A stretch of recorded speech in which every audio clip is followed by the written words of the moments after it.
Hello po, good morning. Recap lang po tayo. Ito po yung unit na Angeli Townhouse. Inner unit po siya na 42 square meter. So pag inner po, tabi-tabi po yan na townhouse. So October 23 po kami nag-start dito. Then before po kami magpa-deliver po ng mga materyales, nagpapahukay po muna kami sa back and front para po yung mga lupa na yan is mahakot na. Then pagpasok po ng mga materyales is hindi po siya hahalo. Ayan po. Then yung loob po is ginagawa po namin tambakan niya ng materyales. So kung makikita niyo po yung unit as is bird type po talaga siya, wala pa pong nagagawa sa kanya. Ganyan po yung bird type turnover dito sa phase 3. Pinapakita ko po sa inyo yung before and after para po meron din kayong idea kung ano po yung itsura ng unit na hindi pa po siya nare-renovate.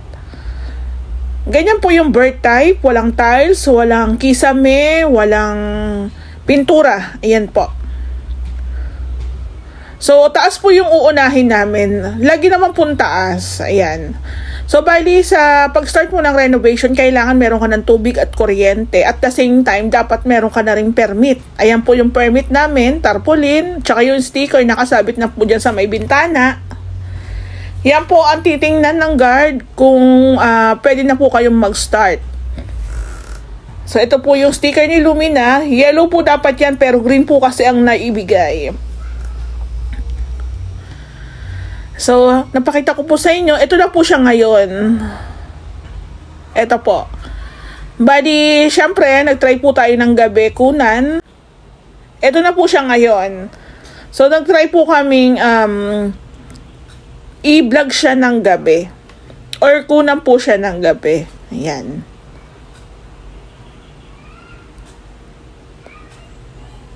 So, ang ganda niya po, diba? Liwanag. 3 poste lang po ito. Tapos meron tayong isang main gate. Then yung ating ilaw po sa labas.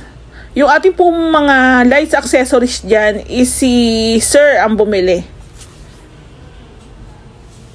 Ang ganda rin po ng ginamit nilang not sure lang kung Decostone po ang tawag dyan or ibang tawag po kasi iba po siya sa Decostone eh.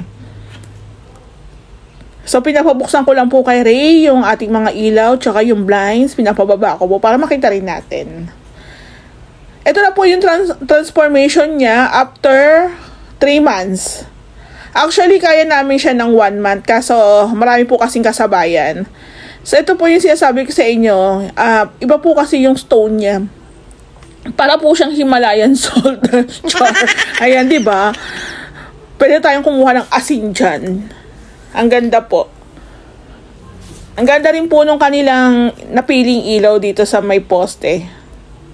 Tapos, ito nga po, yung ating parang Decostone is nasa 15 cm. Tapos itong ating moldura is nasa 20. Ayan po. Yung moldura natin 20 cm by 1 meter. So, hinati lang po namin siya sa 3 poste. Kaya na. Naglalagay lang po kami ng moldura para magdagdag din po ng ganda.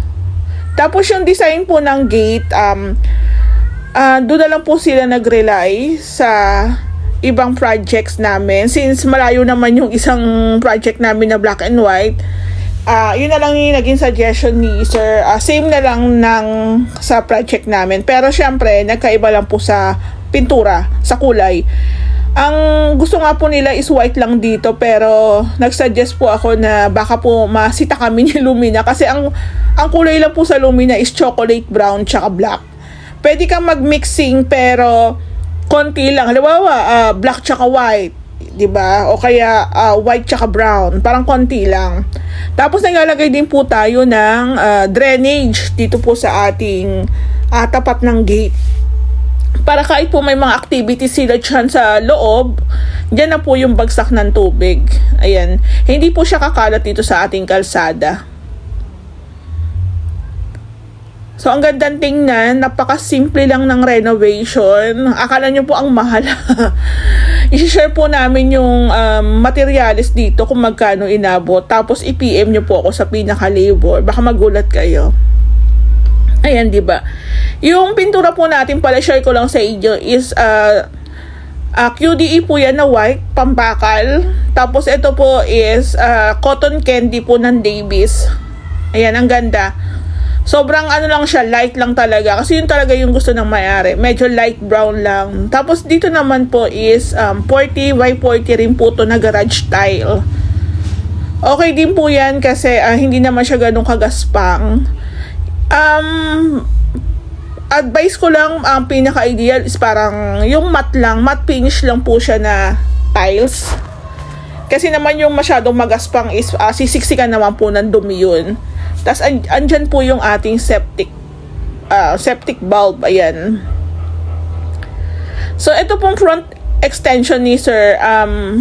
Niretouch din po namin to ng pintura ni Lumina. Then, naglagay na rin po kami ng mga convenient outlet. Ayan po. So, ang linis po tingnan. Then, naka-metal spandrel din po tayo dito na may rib. Siyempre, ang pinili po ng may-ari is white. Kasi nga po, ang peg lang po talaga ng renovation is more on white. Then, ayan po. Oh. Ang ganda ng pintura ni Lumina. Sa All Home lang po ako nagpapatimpla ng pintura ni Lumina. Ang tawag po is curling bark. Ayan. Tapos, yung pinto po, niretouch din po natin siya. Ayan, diba? Ang linis po tingnan. Pag natapos na talaga, turnover na sa may-ari. Ayan, kung makikita nyo, oh. Sobrang smooth lang. Sobrang linis. Sobrang gandang tingnan. 60 by 60 po na plain white na tiles po ang ginamit nila dito. Actually, lahat po ng tiles, si Sir po ang bumili. So, at least nakapili sila sa pinakagusto nila, diba? Then, meron din po tayong cove ceiling. Mas advice po namin yung cove ceiling kasi nakakataas tingnan po yung ating cove eh. Dito naman po sa may kitchen, kung mapapansin nyo, wala po silang kitchen cabinet. Gusto po kasi nila aluminum. So, sila na lang po ang bahalang magpasukat. Sana makita rin natin, diba? Bali, ang ginawa lang po namin dito is puro abang. Ayan, may abang para sa outlet, sa lababo, sa kalan. Ayan, ito yung sink ni Sir. Sila rin po ang bumili niyan. Doon po sa mga nagtatanong ng links, hindi ko po kayo masisendan. Pero try nyo pong tingnan sa Shopee o Lazada kasi ang pagkakaalam ko, sa online po sila bumili. Kasi may trabaho po itong mga to eh. Kaya no time po yan mamili sa sa mall eh. Tapos request po rin nila maglagay po daw ng bar counter. I think nasa po to eh, nasa 60. Ang lapad niya, 60 cm po siya. Ayan. Yung pinto po nila sa bathroom, sila po yung nagpa-customize niyan. Pina-install po nila yan sa naggagawa po ng mga glass and aluminum works. Ayan. Bali, pinasukatan lang po nila. Kumbaga sa nilalagyan po ng pinto or kakapitan po ng pinto, abang lang din po yung nilagay namin. Yung mga ready-made kasi na aluminum door, medyo hindi yata matibay, parang ganon. Kaya mas gusto nila na magpa-customize. Ayan po, ang ganda diba? White din po yan na parang may konting magka-gray, may halong gray, parang ganon. Ayan, ganyan po ang peg niya. Tapos dito po sa bathroom, ayan po yung kanilang mirror. Okay na, gumagana na. Kung ganito po yung mirror na ipapa-install nyo sa bathroom, much better po sabihan nyo na yung gagawa o si contractor na maglagay po ng outlet para maabangan din po namin. Kasi kung hindi nyo po sasabihin tapos ganyan yung mirror nyo, sayang, di ba? Katulad po dun sa isang project ko. Pero yun naman is okay naman kay ma'am kasi late naman din talaga niya nasabi. So, bali, itong ating background ng ating mirror is fluted panels po yan na waterproof. Ayan, ang ganda ng peg niya, di ba? I think nasa 700 o ay ano pala to, mga nasa 1 to yata yan, 1K plus. Mas mahal siya dun sa isang type ng fluted panels. So lahat po ng accessories dito is pinalitan. Wait lang po tayo sa kanilang lavatory kasi lavatory nila di patong. So nagpa-customize din po sila ng mini cabinet. So makakompleto na po yung ating mirror tsaka po yung ating lavatory dyan. Waiting lang po tayo sa installation ng mini cabinet. Ang ganda po ng mirror nila, oh. Tricolor po ata to. Touch lang yan. Touch lang ang peg niyan.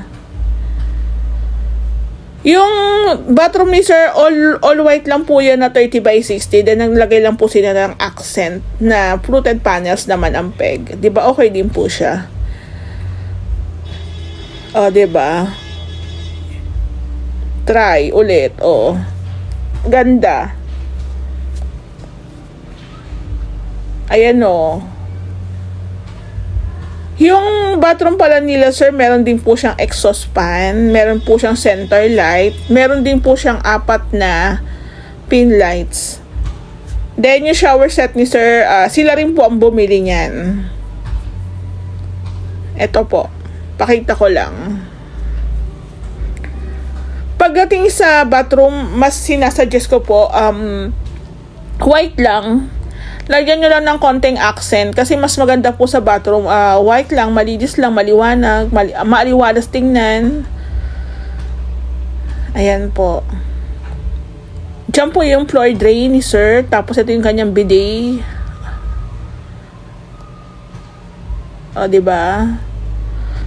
Ang liwanag po lang kasing tingnan pag white na tiles lang po ang gagamitin natin. Pero syempre, depende pa rin po sa nagpapagawa kung anong mas prepared yung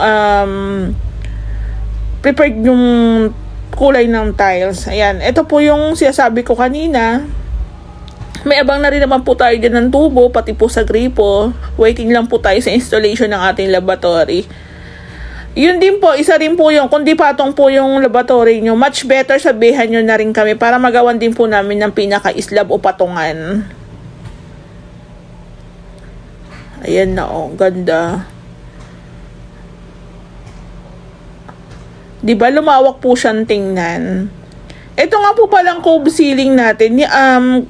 Advice po namin sa pinakagawa ng Ray House Makeover, cove ceiling po talaga. Kasi nakakataas po siya ang tingnan ng ating ceiling. Kung mapapansin nyo, hindi po kami nagda-drop. Kasi mas bababa po yung ating ceiling. Pero hindi ko naman po sinasabing hindi maganda. Pero, depende pa rin po sa gusto na nagpapagawa. Kung gusto nyo cove o drop. Pero, sa amin po, mas suggest po namin yung cove. Kasi nga po, mababa po kasi ang ceiling ni Lumina. Then kung magda-drop pa tayo, mas mababa pa siya lalo, 'di ba? So, sana pag nagpa-install si sir ng cabinet, makita pa rin natin, di ba? Dito naman po tayo sa taas. Yung hagdan po ni sir is 20 by 100 po yung ginamit namin dyan. Na matte finish din po siya na tiles. Medyo may pagka-light lang. Wala na si sir nakitang mas light pa dyan. Pero carry na daw yan sa kanila. Ayan po. Malapad din yung ating hagdan. Charan! Ito po, oh. Ang ganda. Turong partition lang po tayo dito sa taas. Ang ginamit po naming pinto is molded door. Then, niretouch lang po namin yan ng very light. Dito naman po sa my hallway, ito po yung kanilang center light. Ang ganda, oh. Diba? Tricolor din po yan. So, depende po sa inyo kung gusto nyo tricolor or hindi. Depende naman po kasi yan kung anong mas prepared talaga na nagpapagawa. Ito po yung master bedroom. Mas malaki po ito. I think kasyang-kasya talaga dyan yung hanggang king size na bed. Sadya po talaga kasi yan pinalakihan ng may-ari. Ayan, turong lang po sila, turong partition. Tapos, in-advise ko rin po pala kina sir na lagyan din po ng pintura yung hamba namin para magkaroon naman po ng konting bale. Tapos, dito po sa isang room, ang according kay sir is office room po yan. So, sakto lang. Nakuha talaga nila yung pinakagusto nilang plano para dito sa taas. May 4 na pin lights, tsaka isang center light. Tapos meron din tayong blinds na sila rin po yung bumili. Libre install na rin po yan sa Ray House Makeover. Gusto kasi namin ipakita o i-showcase na kompleto na talaga yung unit kahit wala pa pong mga tawag dito, gamit. Mga furniture. Ayan, at least kahit paano may blinds, 'di ba? Kompleto. Kahit paano nakompleto na namin yung pinaka renovation. Ayan po. Tapos, ang ginamit naman po naming tiles dito is 60 by 60 naman po siya. Ayan. Ito po yung molded door. Nasa 2K lang po yan. 1.9 o 2K po yan sa hardware. Okay na rin po yan. Advice na rin po namin siyang pinto para sa kwarto. Sakto lang po yung bigat. Pero kung may budget kayo at gusto nyo solid door, pwede rin naman po. Yung hamba po nasa 1.6 po ata yan. Pero ang solid door pa lang nasa 5K pataas na. Pero kung may budget kayo at gusto nyo solid door, pwede rin naman. Pero mas advice po namin yung molded door. Budget friendly, okay din naman po siya. Ingatan mo lang din talaga. Ano po siya, hindi siya solid door, semi po siya, semi wood. Hindi ko lang alam yung mga ibang elements na nagko-compose dyan sa molded door. Pero all in all, maganda po siya. Lightweight na rin po yan. Then, konting retouch mo lang yan, okay na po siya. Ganda. Tapos, itong turong partition po nila, sir, naglagay na rin po kami ng mga convenient outlet. Magkabilaan. So, sa Ray House Makeover po, napakasimple lang ng renovation. Hardware materials, tiles materials, PVC, ceiling panels materials, mga accessories. Yung PVC roof natin sa my front. Ganun lang po, simple lang. Yung mga pahakot-pahakot na basura.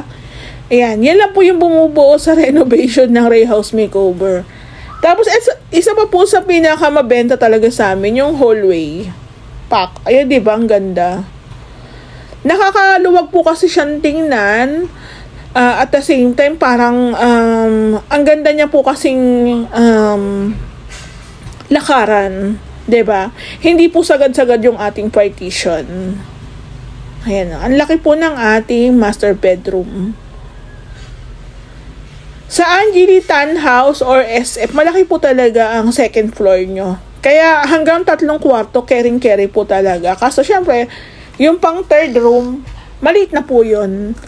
Siguro ideal sa kanya, hanggang 2 rooms lang talaga. Pero kung syempre, kung malaki medyo ang pamilya, carry po siya sa 3.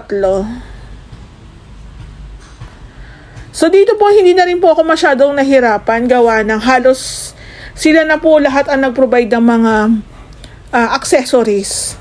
Ayan, ito yung kanilang doorknob. Mas bet ko po yung lever type. Napakasimple lang po ng renovation dito. Aakalain yung mahal. Kasi nga po, maganda yung kinalabasan. Pero, isi-share ko po sa inyo kung magkano inabot. Para may idea na rin po kayo. Ito po is, kasama na po yung back and front extension nito. Wala lang po siyang kitchen cabinet. Pero all in all, mura pa rin. Saktong-sakto po talaga yung ating pinaka-lever dito. Ayan. Ang ganda po, diba? Ganda.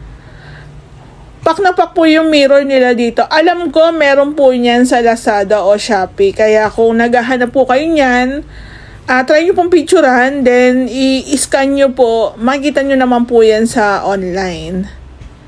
Yan. I-mention ko po kung magkano po inabot ng ating material cost dito. Para may idea na kayo. Ayan, kasama na po dito yung ating extension. Ulitin ko lang, wala lang po siyang kitchen cabinet, pero halos kompleto na rin po talaga siya. Magugulat kayo sa material cost. Sobrang mura, pero sobrang quality naman ang aming gawa dito. Kasi hiwalay po yung labor sa material, so hindi talaga natipid yung ating mga materials dito. Bongga pa nga kasi may mga PVC ceiling panels, fluted panels, tsaka meron pang metal spandrel.